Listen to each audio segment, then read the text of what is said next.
നമസ്കാരം, വീണയൻ ന്യൂസിലേക്ക് സ്വാഗതം.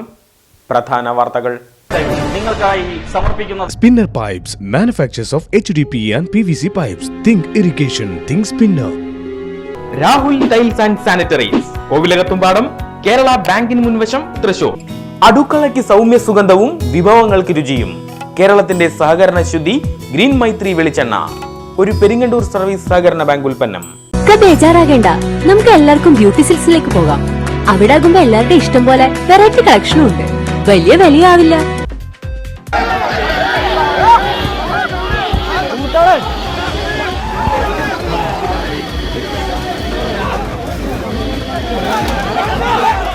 മാളയിൽ 6 വയസ്സുകാരനെ വെള്ളത്തിൽ മുക്കി കൊലപ്പെടുത്തിയ പ്രതി പിടിയിൽ. പ്രതിയായ മാള സ്വദേശി ജോജോയെ സംഭവ സ്ഥലത്തെത്തിച്ച തെളിവെടുപ്പ് നടത്തി. തെളിവെടുപ്പിനിടെ പ്രതിക്കെതിരെ രോഷാകുലരായി നാട്ടുകാർ. മഞ്ഞളി സ്വദേശിയായ 6 വയസ്സുകാരനെയാണ് പ്രതി വെള്ളത്തിൽ മുക്കി കൊലപ്പെടുത്തിയത്. പ്രതിയായ യുവാവ് മോഷണ കേസുകളിൽ ഉൾപ്പെടെ നിരവധി കേസുകളിലും പ്രതിയെന്ന് പോലീസ്. അവധിക്കാലത്ത് ആളൊഴിഞ്ഞ വിദ്യാലയ പരിസരങ്ങൾ താവളമാക്കി വിഷജന്തുക്കൾ. വടക്കാഞ്ചേരി ആനപ്പറമ്പ് LP സ്കൂൾ പരിസരത്തെ ഉപയോഗശൂന്യമായ ശുചിമുറിയിൽ നിന്നും ഉഗ്രവിഷമുള്ള മൂർഖൻ പാമ്പിനെ കണ്ടെത്തിയത് ആശങ്ക സൃഷ്ടിച്ചു. ജനപ്രതിനിധികളും വനം വകുപ്പ് ഉദ്യോഗസ്ഥരും സ്ഥലത്തെത്തി പാമ്പിനെ പിടികൂടി ആശങ്കയൊഴിവാക്കി. വെളപ്പായ തീർത്ഥങ്കാവ് ഭഗവതി ക്ഷേത്രത്തിൽ പ്രതിഷ്ഠാദിന മഹോത്സവവും പൊങ്കാല സമർപ്പണവും ഭക്തിസാന്ദ്രം. ക്ഷേത്രം തന്ത്രി പാലക്കാട്ടിരി നാരായണൻ നമ്പൂതിരിപ്പാട് മുഖ്യ കാർമ്മികനായി. വടക്കാഞ്ചേരി ബാലസുബ്രഹ്മണ്യ സ്വാമി ക്ഷേത്രത്തിൽ പൈങ്കുനി ഉത്രം ആഘോഷവും ഭക്തി നിർഭരം. മേൽശാന്തി ദുർഗാദാസ് പുളിയത്ത കാർമ്മികനായി. മതിലകത്ത് MDMA-യുമായി യുവാവ് പിടിയിൽ. ഓപ്പറേഷൻ ഡി ഹണ്ടിന്റെ ഭാഗമായി നടത്തിയ പരിശോധനയിലാണ് മുഞ്ഞനാട് സ്വദേശി 29-കാരൻ മുഹമ്മദ് ബഷീർ അറസ്റ്റിലായത്. യുവാവിന്റെ വസ്ത്രത്തിനുള്ളിൽ നിന്നും ഒളിപ്പിച്ച നിലയിൽ 2.58 ഗ്രാം കഞ്ചാവ് കണ്ടെടുത്തു.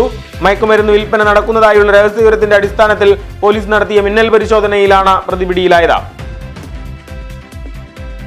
ചാലക്കുടി കൊരട്ടി മേഖലകളിൽ നിന്നൊഴിയാതെ പുലിഭീതി. ജനവാസ മേഖലയിൽ പുലി സാന്നിധ്യം കണ്ടെത്തിയതോടെ വലിയ ആശങ്കയിൽ നാട്ടുകാർ. പുലിയെ പിടികൂടുന്നതിനായി നിരീക്ഷണം ശക്തമാക്കിയ അധികൃതർ. വനം പോലീസ് ഉദ്യോഗസ്ഥരുടെ സംയുക്ത നേതൃത്വത്തിൽ 4 സംഘങ്ങളായി തിരിഞ്ഞ് പരിശോധന തുടരുന്നു.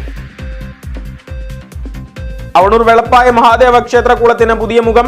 ക്ഷേത്ര ഉപദേശക സമിതി അംഗങ്ങളുടെയും വിശ്വാസികളുടെയും നേതൃത്വത്തിൽ ശോചനീയാവസ്ഥയിലായ കുളം ശുചീകരിച്ചു.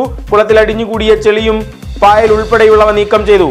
അറ്റവേനലിലും വറ്റാത്ത ജലസമൃദ്ധിയുള്ള കുളം ശുചീകരിച്ച് വീണ്ടെടുത്തു. മുണ്ടൂർ കുടുംബാരോഗ്യ കേന്ദ്രം സബ് സെന്റർ കെട്ടിടത്തിന്റെ നിർമ്മാണ പ്രവർത്തനങ്ങൾക്ക് തുടക്കം. 55 ലക്ഷം രൂപ ചിലവിലാണ് പുതിയ കെട്ടിടം ഒരുങ്ങുന്നത്. ഉത്സവാന്തരീക്ഷത്തിൽ നടന്ന നിർമ്മാണോദ്ഘാടനം സേവർ ചിറ്റിലപ്പള്ളി MLA നിർവഹിച്ചു. അതിരപ്പള്ളി പിള്ളപ്പാറയിൽ റോഡരികിൽ നിർത്തിയിട്ട ഓട്ടോറിക്ഷയ്ക്ക് നേരെ കാട്ടാനയാക്രമണം. റേഷൻ കട പരിസരത്ത് നിർത്തിയിട്ട വാഹനം ആന തകർത്തു. മാപ്രാണത്തുകാരൻ ജോഷിയുടെ ഉടമസ്ഥതയിലുള്ള ഓട്ടോറിക്ഷയാണ് ആനക്കലിയിൽ തകർന്നത്. മേഖലയിൽ ആനശല്യം രൂക്ഷമെന്ന് നാട്ടുകാർ.